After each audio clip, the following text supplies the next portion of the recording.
Welcome back, everybody, for another deep dive. This time, we're looking at something pretty wild. Oh, Yeah, a predicted Beast 666 Universal Human Control System. sounds intense. It is. We're going to be diving into excerpts from David L.U.C.I.D 666 Human Control System.pdf. Well, that's a title that definitely grabs your attention. It does. Imagine, a world where every single person is tracked 2 to the power 7. Mm-hmm. Every move they make is monitored, and their actions are controlled through a high-tech ID card. Okay. Sounds like a sci-fi nightmare. Yeah, it does. Well, that's exactly what this source claims is in the works. I mean, it definitely plays on those classic dystopian themes we see in fiction. Right. But before we get too carried away, it's important to approach this with a critical eye. Oh, absolutely. That's where you come in. You're our expert in deciphering complex systems, seeing patterns. Hopefully. So let's unpack this supposed L.U.C.I.D system and see what we can make of it. Sounds good. Let's start with the basics. The source lays out this L.U.C.I.D system as a tool for total global control, Okay. orchestrated by, wait for it, the Illuminati. Of course, the Illuminati. They always seem to be lurking in the shadows. Right. And in this case, they're supposedly behind this universal biometrics card. Okay. Imagine just one single card that holds your DNA. Oh, wow. Fingerprints, facial scan data, basically your entire identity, but digitized. Okay, that's starting to get a little unsettling. Yeah. But how would they even manage all that data? We're talking billions of people. Well, that's where the Universal Computerized Identification Clearinghouse Resource Center comes in. Okay. A central hub, if you will, that processes and analyzes all this information. So they're not just collecting data. Yeah. They're actively using it to, as the source puts it, target resistors, anyone who questions their agenda. It even mentions Gestapo-like agencies using the system to enforce control. Yes, and that's where we see those dystopian themes really come into play. The source describes scenarios of property confiscation, detention in processing centers, Oh, wow. and even preventive detention, What's that? arresting people based on predicted future actions. Wow. They're not pulling any punches with the fear factor, are they? It's Yeah. straight out of a surveillance state, like thriller movie or something. Yeah. But hold on. They claim this was all supposed to be operational by the year 2000. Clearly, we're not all walking around with biometric ID cards linked to some all-seeing computer system. That's a very interesting point. The fact that this predicted timeline didn't come to pass, raises some questions. Well. Does it discredit the entire theory? Or could it suggest a delayed timeline, maybe due to technological limitations at the time? It makes you wonder what's changed since then. Has technology advanced enough to make this kind of system feasible now? It's true, we have seen some incredible leaps in biometric technology, data storage, processing power. But a system as comprehensive and intrusive as L.U.C.I.D, it would still face massive challenges, Yeah. both technically and logistically. Right, because even if you could collect and store all that data, you would need some seriously powerful AI to make sense of it all and predict people's behavior, right? And then there's the whole issue of security. Could such a centralized system ever be truly safe from hacking or manipulation? Those are all valid questions, and it's also important to consider the potential for unintended consequences, Right. even if a system like this were implemented with good intentions. Oh, absolutely. Yeah. So while the technology might be catching up, there are still major hurdles to overcome. Definitely. And we haven't even touched on the ethical and societal implications of such a system. Which are huge. Yeah. We're talking about the very foundations of privacy and freedom. But before we get into that, I think it's worth exploring how this L.U.C.I.D theory fits into, the bigger picture of conspiracy theories and this whole New World Order concept. Good point. Let's delve into that next. So this New World Order, it's a phrase you hear a lot in these, conspiracy theories, but Right. what does it actually mean?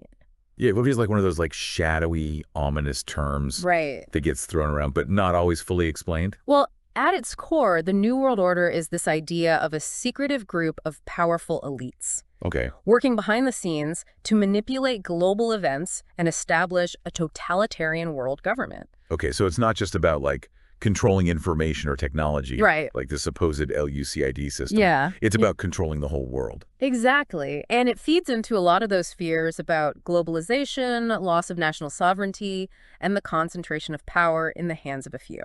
And this L.U.C.I.D system, in the source's view, is like the technological backbone of this new world order, Hmm. a way to monitor and control everyone on a global scale. That's the claim.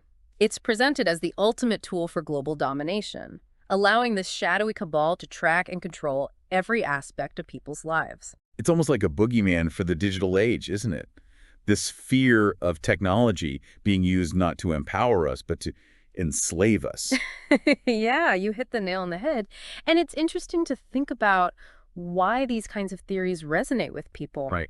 I mean, is it simply a desire for simple explanations in a complex world? Mm-hmm. Or is it a reflection of genuine anxieties about the direction society is heading in? I think there's a bit of both at play. Yeah. I mean, let's be real. The world can feel pretty chaotic and unpredictable sometimes. Hmm. It's tempting to look for clear-cut villains and explanations, even if they're a bit out there. Right. And when you combine those anxieties with rapid technological advancements, it's not surprising that people might worry about those advancements being used for nefarious purposes. Especially when we see real-world examples of governments using technology for surveillance, whether it's facial recognition software or data collection programs. It makes those dystopian scenarios in the book feel a little less fictional. Exactly. It blurs the lines between what's possible and what's purely speculative. Right. But it's important to remember that correlation doesn't equal causation. Okay.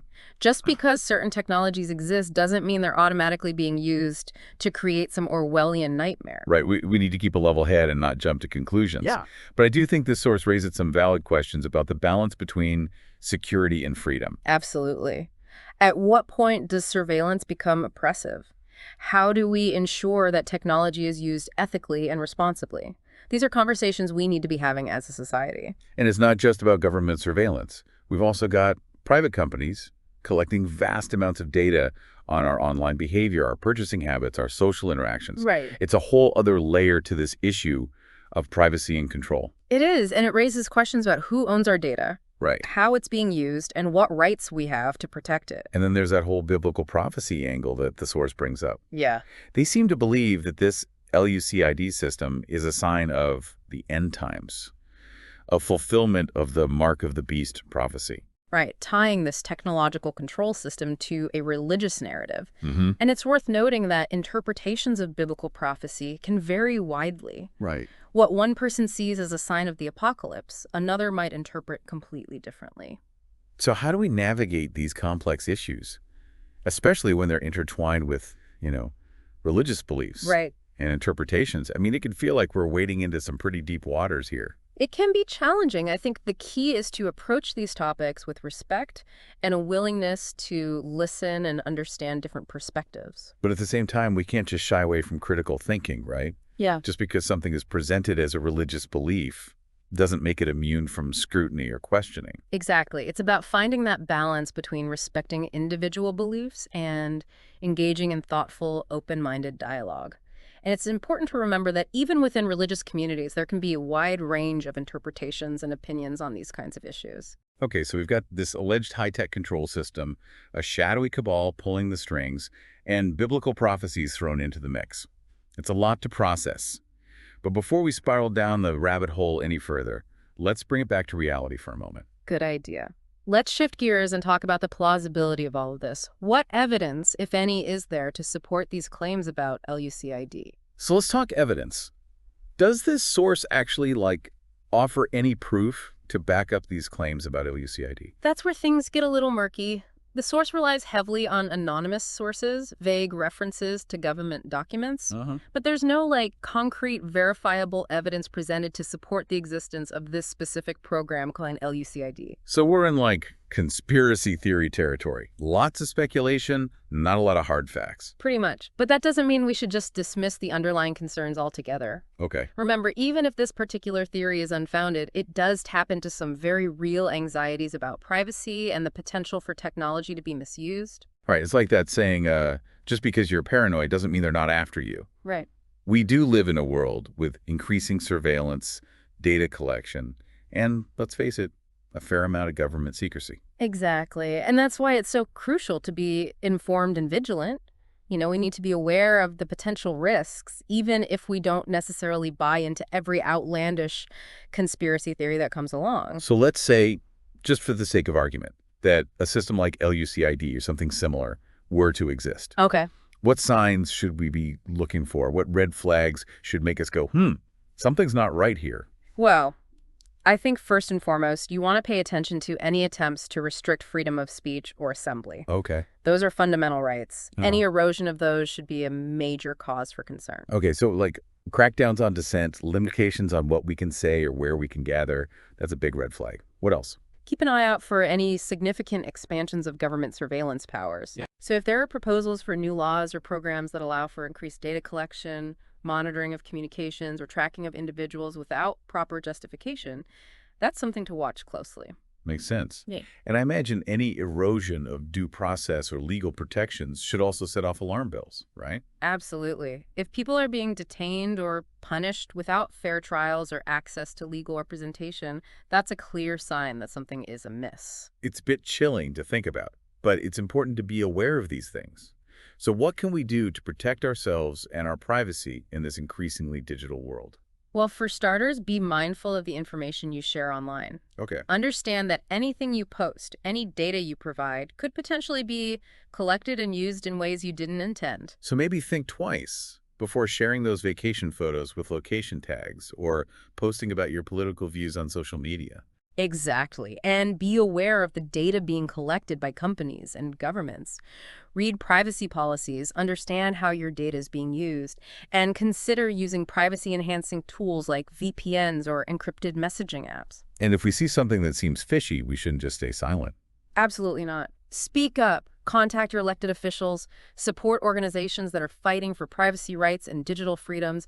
Don't underestimate the power of individual voices and collective action. Well said. So what's the main takeaway from all of this? What should our listeners be pondering after this deep dive? I think the key takeaway is this. While specific conspiracy theories like this L.U.C.I.D system may be a bit far-fetched, the underlying concerns about surveillance, control, and the erosion of privacy, they're very real and deserve our attention. We can't afford to be complacent. It's like a reminder to stay informed, stay engaged, and stay vigilant. We all have a role to play in protecting our freedoms and shaping the future of technology. Well said. And remember, knowledge is power. The more we understand about these issues, the better equipped we are to navigate the complexities of the digital age and ensure a future where technology serves humanity, not the other way around. Excellent points. To our listeners, thanks for joining us on this deep dive. Keep those minds open, keep asking questions, and keep exploring.